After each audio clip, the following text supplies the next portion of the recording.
Aprendo en Casa.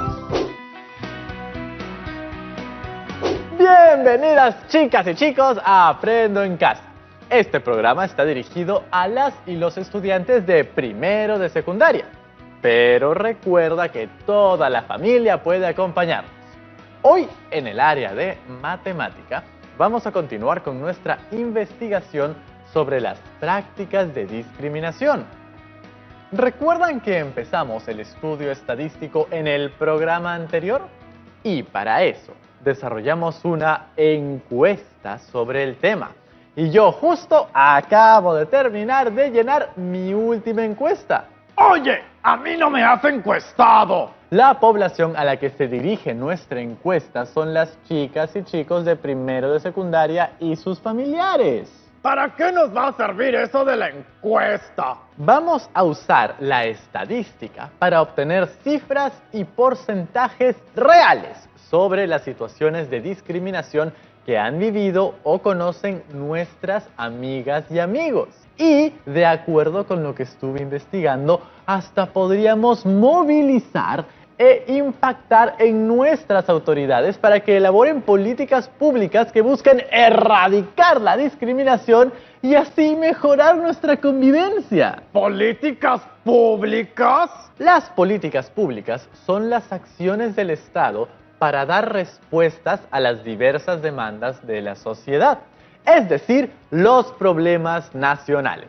los que nos competen a todas y todos.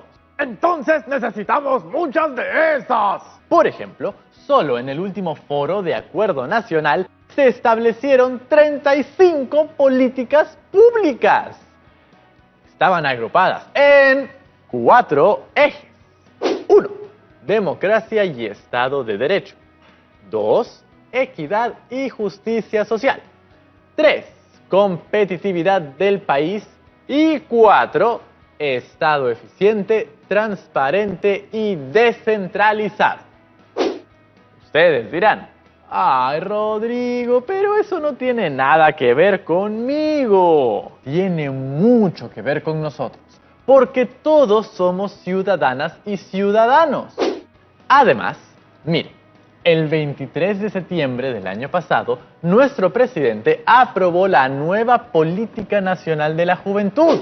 Esta tiene como objetivo generar condiciones para que al año 2030 las y los jóvenes mejoremos nuestro desarrollo integral para una efectiva participación en nuestra sociedad. ¡Un éxito!, ¿no? ¿Cómo se hace eso de las políticas públicas? Las políticas públicas se crean a través de un proceso que consta de 5 etapas. En la etapa 1 se tiene que realizar un análisis del problema, entender el problema, sus causas y obtener cifras. Eso suena que hay que investigar mucho. Así es. En la etapa 2 se debe hacer el análisis de soluciones, es decir, seleccionar las mejores soluciones a nuestra problemática y cuantificar sus costos. Eso suena a que se aplica la matemática. En la etapa 3 se hace un análisis de factibilidad. Aquí se demuestra si la política se podrá realizar en su contexto y si realmente será de utilidad o no. ¿Y qué pasa si no es así? Pues supongo que se tendrá que regresar a los pasos anteriores y replantear algunas cosas. Por eso, cada paso es tan importante. El objetivo principal es que la política pública sea efectiva y resuelva el problema. Entonces podemos retroceder, pero rendirnos jamás. Tal cual, Tocino. En la etapa 4 se hacen las recomendaciones de política pública, en caso haya recomendaciones para mejorarla. Finalmente, en la etapa 5 se elabora un plan de acción de política pública, es decir, se define cómo se va a implementar dicha política. ¿Te imaginas vivir en un país con verdadera igualdad para todas y todos? ¡Sería excelente! Con el levantamiento de información que hemos hecho aplicando las encuestas, estamos investigando el problema. Es decir, estamos en el primer paso, el análisis del problema. ¿Te imaginas si gracias a esta investigación se logra la creación de una política pública? ¿A ustedes cómo les fue? ¿Aplicaron la encuesta que elaboramos? Ahora, tenemos que pasar al siguiente paso. Organizar los datos recopilados en tablas de frecuencias. Y para eso vamos a llamar a la profesora Daisy Nina Granados. ¡Bienvenida, profesora Daisy! Hola, chicas y chicos. ¿Qué tal, Rodrigo? ¿Cómo les ha ido con sus encuestas? La verdad es que al inicio estuve bastante nervioso al momento de hacer las preguntas. Pero si estás acostumbrado a hablar en público. Es distinto hacer preguntas a las personas directamente sobre sus experiencias, sobre todo si se trata de temas tan sensibles como este. Para esto también nos sirve mucho la empatía. Me pasó también que conforme fui avanzando, fui agarrando más confianza. Aquí en mi portafolio tengo todas mis encuestas. Hoy vamos a trabajar con la información que han recogido en esas encuestas. Vamos a organizar los datos obtenidos en tablas de frecuencias.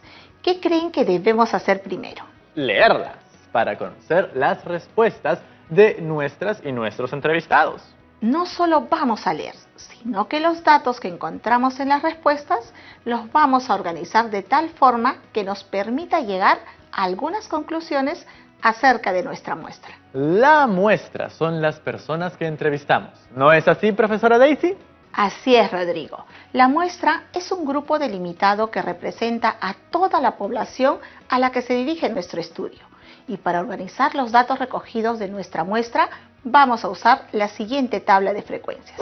Tenemos una tabla de 5 columnas para colocar variable, conteo, frecuencia absoluta representada por F sub i, frecuencia relativa H sub i y frecuencia porcentual H sub i acompañada del símbolo porcentaje.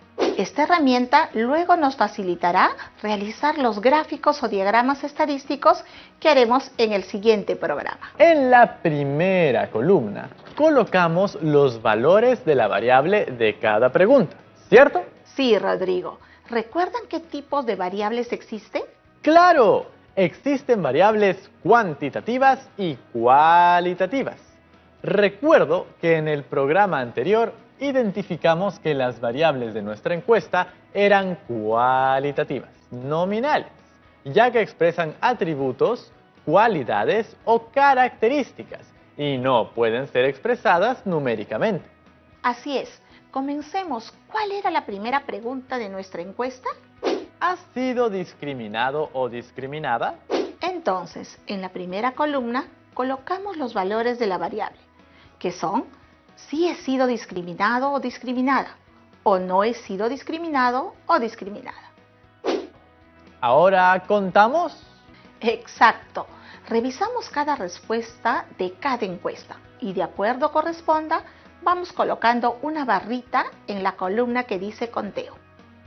A ver, de acuerdo con mis encuestas, tengo 20 barritas. 20 personas respondieron que sí y tengo 10 barritas. 10 personas que no. Bien, la siguiente columna es la frecuencia absoluta, F sub i. Este es el número de veces que aparece cada valor, ya no con barritas, sino colocados en números. Además, la suma de las frecuencias absolutas es igual al número total de datos de la muestra, que se representa por n. ¡Qué fácil! Ya está. Es 20 y 10 respectivamente. La frecuencia relativa es el cociente entre la frecuencia absoluta y el total de valores que componen la muestra. ¿Cómo? Quiero decir que obtenemos la frecuencia relativa dividiendo el número de personas que seleccionaron cada variable entre el total de personas entrevistadas. Ahora sí, profe. Entonces, para el primer valor de la variable, sí he sido discriminado o discriminada, la frecuencia absoluta es 20, entre el total de la muestra, 30, lo cual nos resulta en 67 centésimos. Por otro lado, la frecuencia absoluta de la variable no he sido discriminado o discriminada es 10 entre el total de la muestra, 30, lo cual nos resulta en 33 centésimos. Así es importante precisar que la suma de las frecuencias relativas de ambas variables debe dar como resultado 1. Así podemos validar que el cálculo ha sido correcto.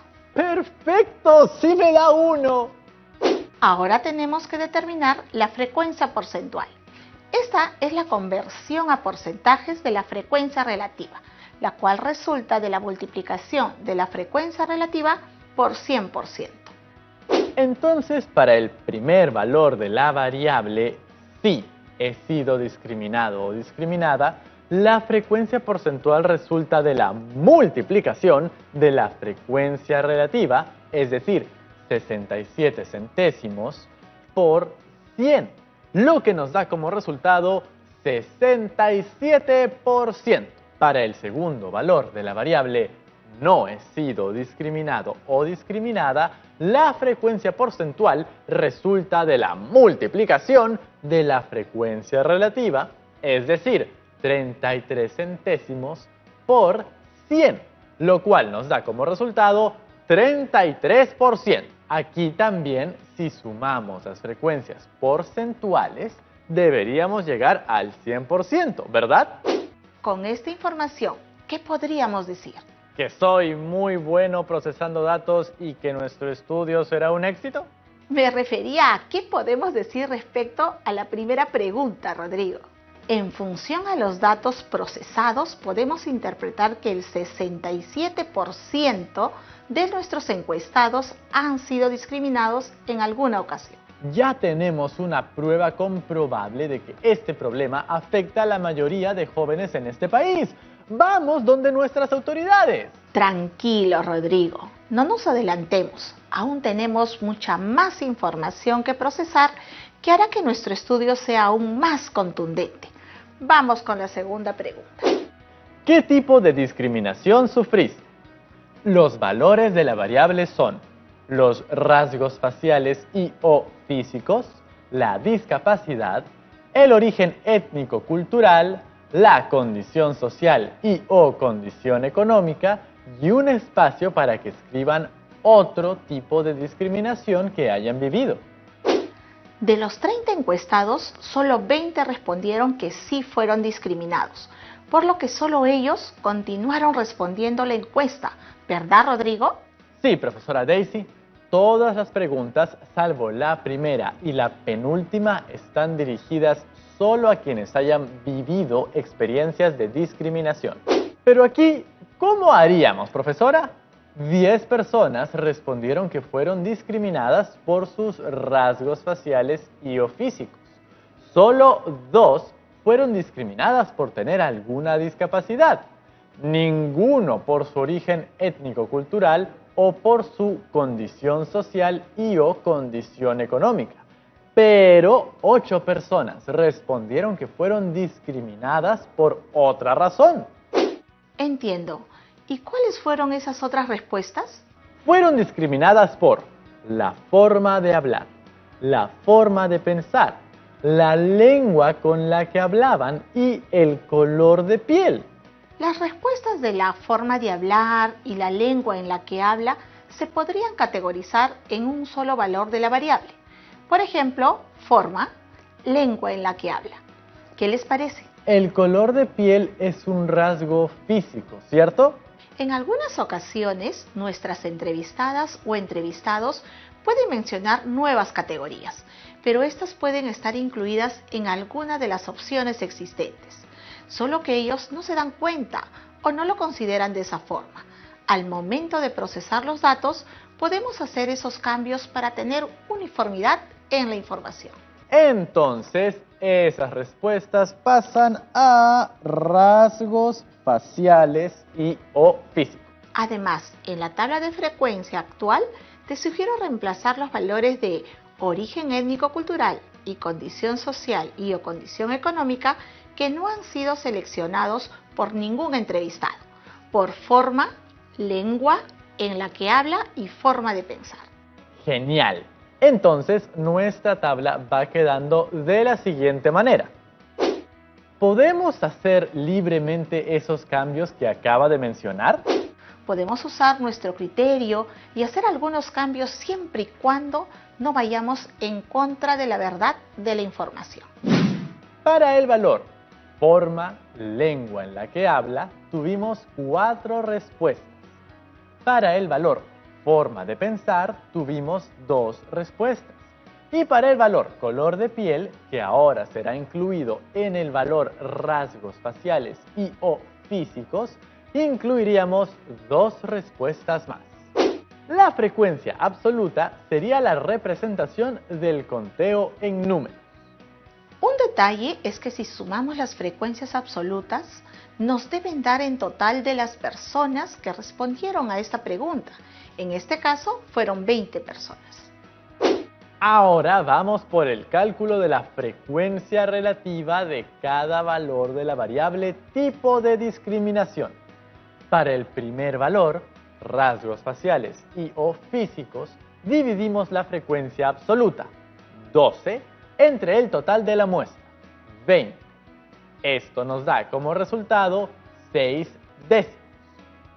Para el resto de valores de la variable tenemos las siguientes frecuencias relativas. Para discapacidad es 1 décimo. Para forma, lengua en la que habla, 2 décimos. Y para forma de pensar es 1 décimo. No olvidemos que al sumar estas frecuencias relativas tienen que dar como resultado una unidad. Así también podemos verificar si todo es correcto. Si nos da más o menos de 1, es probable que haya algún error y tendríamos que revisar nuestros procesos. Ese es un gran consejo, Rodrigo. Vamos con la última columna. Para determinar la frecuencia porcentual para rasgos faciales y o físicos, multiplicamos la frecuencia relativa, que es 6 décimos, por 100 y tenemos como resultado 60%. Para el resto de valores de la variable, hacemos el mismo ejercicio y tenemos que la frecuencia porcentual para el valor de la variable discapacidad es 10%. Para forma, lengua en la que habla es 20%. Y finalmente, para forma de pensar, la frecuencia porcentual es 10%. ¡Casi lo olvido! La suma de las frecuencias porcentuales debe ser 100%. ¡Ja! ¡Verificado! ¡Es 100%! Creo que las 2 preguntas que nos faltan las podrán realizar rápidamente. ¿Qué les parece si cada uno llena por su cuenta el cuadro de frecuencias para cada una de esas preguntas? Y al volver de la pausa, lo revisamos. Gran idea. Ya volvemos. ¡No se vayan!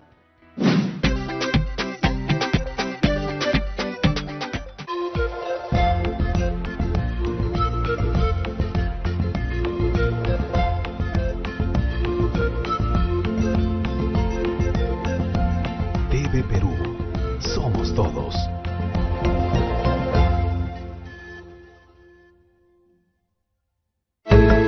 Asegúrate que la mascarilla que utilices cubre tu nariz y tu barbilla. No la toques mientras la llevas puesta. Si me cuido yo, cuido a los demás. Primero mi salud.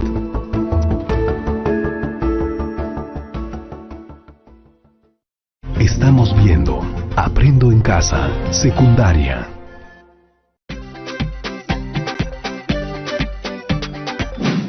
Bienvenidas y bienvenidos de vuelta, chicas y chicos de primero de secundaria. En el programa de hoy estamos procesando los datos que recogimos con la encuesta que elaboramos en la actividad anterior de matemáticas. Ya hemos colocado los datos en las 2 primeras preguntas en nuestras tablas de frecuencias. ¿Cómo les va con las preguntas que nos faltan? ¿Ya terminaron? ¿Cuál es nuestra tercera pregunta? ¿Dónde te discriminaron?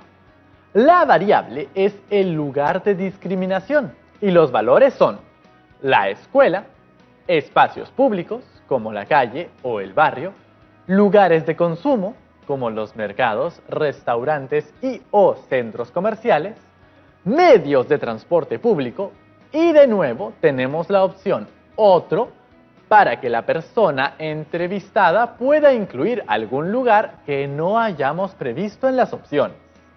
¿Qué respondieron las personas entrevistadas? Nadie respondió que el lugar de discriminación haya sido medios de transporte público ni otros. Por lo tanto, en nuestra tabla de frecuencias solo consideramos los 3 primeros valores. Realizamos el conteo, el cálculo de las frecuencias absolutas, relativas y porcentuales y el cuadro nos queda de la siguiente manera. Tenemos como resultado que de 20 personas que han sido discriminadas, el 70% fue en la escuela, un 10% en espacios públicos como la calle o el barrio y un 20% en los lugares de consumo como los mercados, restaurantes y o centros comerciales. ¿Cuál es nuestra siguiente pregunta? ¿Sus amigos o familiares han discriminado a alguien? La variable es han discriminado a alguien y los valores son sí han discriminado y no han discriminado. Aquí nuevamente volvemos a trabajar con la muestra completa, ya que todos respondieron esta pregunta. Entonces, la construcción de nuestra tabla de frecuencias sería de manera similar a la de la primera pregunta. Luego de hacer el conteo, el cálculo de las frecuencias absolutas, relativas y porcentuales, el cuadro nos queda así. Correcto. Miren qué interesante cifra. El 57% tiene familiares o amigos que han incurrido en actos discriminatorios. Es decir, así como la mayoría ha sido discriminado, también la mayoría conoce a alguien que ha discriminado. Cualquiera pensaría que si hemos vivido la discriminación, no permitiríamos que nuestros seres queridos la cometan. Tengamos claro que no se trata de pelear, sino de conversar y lograr que las demás personas comprendan lo que están haciendo. Vamos con la última pregunta. Tuve solo 6 respuestas y todas son bastante extensas porque cuentan las malas experiencias que pasaron. ¿Cómo organizamos esta información en la tabla de frecuencias? Tenemos varias opciones. Por ejemplo, podrías revisarlas y quedarte con algunas ideas que podrías incluir en tu portafolio. Otra opción es que como actividad aparte puedes redactarla a manera de cuento o cómic para que te sirvan como un testimonio de sensibilización sobre el impacto de la discriminación en las personas. Es un contenido de otro tipo que complementa la información de la encuesta. ¡Qué buena idea! Creo que haré ambas. Ya saben que me encanta dibujar. ¿Qué harán ustedes? ¡Oh, genial! Hemos cumplido nuestro reto de hoy. Ya tenemos cifras y porcentajes que nos muestran la realidad de la discriminación que se vive en nuestro país. Espere un momento, profesora. En otros programas ya hemos aprendido sobre lo diverso que es nuestro país. Somos una confluencia de muchas culturas, lo cual es muy valioso. Por supuesto. La muestra es un grupo determinado de personas que representan a la población total en la que se enfoca el estudio, ¿verdad? Así es, la población son todas las chicas y chicos de primero de secundaria y sus familiares. Y la muestra son las personas que cada uno ha elegido para encuestar. Pero no podemos decir que nuestra muestra representa fielmente a la población general de primero de secundaria y sus familias. Lo que Rodrigo quiere decir es, a partir de la muestra que cada uno ha tomado, ¿podemos generalizar nuestras conclusiones a todas y todos los chicos de primero de secundaria del país? Yo creo que no, profesora Daisy. El país es muy diverso, incluye realidades muy distintas. Así es, Rodrigo. ¿Eso quiere decir que todo lo que hemos trabajado ha sido por nada? Solo habría que hacer un ajuste en nuestra población. En tu caso, ¿a quiénes has entrevistado? Yo le pedí ayuda a Cristina, mi prima, que está en primero. Ella me ayudó y aplicó las encuestas entre sus compañeras y compañeros. Tu prima vive en Lima, ¿cierto? Sí, vive por acá nomás. Entonces podríamos decir que tu muestra representa a la población de Lima y para ser más exactos podríamos indicar el distrito del colegio de tu prima. ¿No podríamos usar nuestro estudio para promover una política pública? Porque solo nos estamos enfocando en un grupo muy reducido del país. Por algo nuestras amigas y amigos que están en sus casas también han realizado sus encuestas. Una vez que ellas y ellos sistematicen su información, podemos sumar todos los datos obtenidos por varios chicos y chicas alrededor del país. Y así podríamos tener cifras que den cuenta de nuestra realidad en general. También podríamos tener cifras específicas por regiones. ¿Te imaginas que esta actividad se convierte en una política pública para erradicar la discriminación de nuestra sociedad? Para lograrlo, necesitamos del apoyo de todas y todos ustedes realizando sus encuestas y organizando la información. Así es. Si es así, será un gran proyecto nacional. Tenemos unas cuantas preguntas de nuestras amigas y amigos. ¿Nos acompaña a responderlas? Por supuesto. Esto nos permite hacer precisiones sobre lo que no ha quedado claro. Nuestra primera pregunta es de Dayana Herrera, de la ciudad de Lima.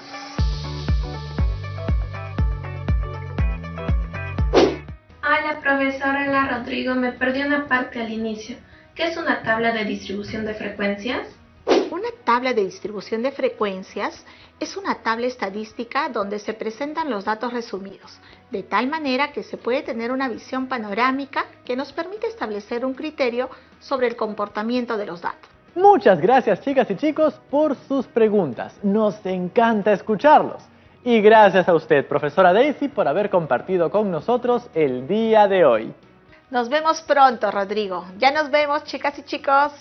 En el programa anterior, comenzamos a realizar un estudio estadístico, el cual nos brindará un respaldo numérico basado en la realidad para realizar una infografía sobre el problema de la discriminación. Esto nos permitirá hacer reflexionar sobre este tema y hasta podrían contribuir a la creación de una política pública para luchar contra este problema. Hoy aprendimos a organizar los datos obtenidos por nuestra encuesta a través de una tabla de frecuencias. Conocimos lo que son las frecuencias absolutas, relativas y porcentuales y la manera de calcularlas para cada variable de estudio. Además, reconocimos que existen variables cualitativas y cuantitativas. ¡Qué grandes aprendizajes nos llevamos en esta actividad! Ahora te toca a ti. Organiza los datos que obtuviste en las encuestas que realizaste en tablas de frecuencia en tu cuaderno o hojas de reuso. Para nuestras amigas y amigos súper tecnológicos, los invito a crear sus tablas de frecuencia utilizando algunas operaciones en hojas de cálculo. Uno de los más conocidos es el Excel. Pueden elegir el reto que deseen de acuerdo a los recursos con los que cuenten. Lo importante es cumplirlo y registrar todo lo aprendido en su portafolio. ¿Cómo están sus portafolios de evidencias? El mío ya está bastante lleno con todas las actividades que hemos estado realizando en este tiempo. Creo que hasta ya voy a tener que conseguirme otro. Muchísimas gracias. Hemos llegado al final del programa. No se olviden siempre de lavarse bien las manos, quedarse en casa en la medida de sus posibilidades y, por supuesto, estar siempre atentos para combatir la discriminación. Ahí nos vemos. ¡Chao, chao!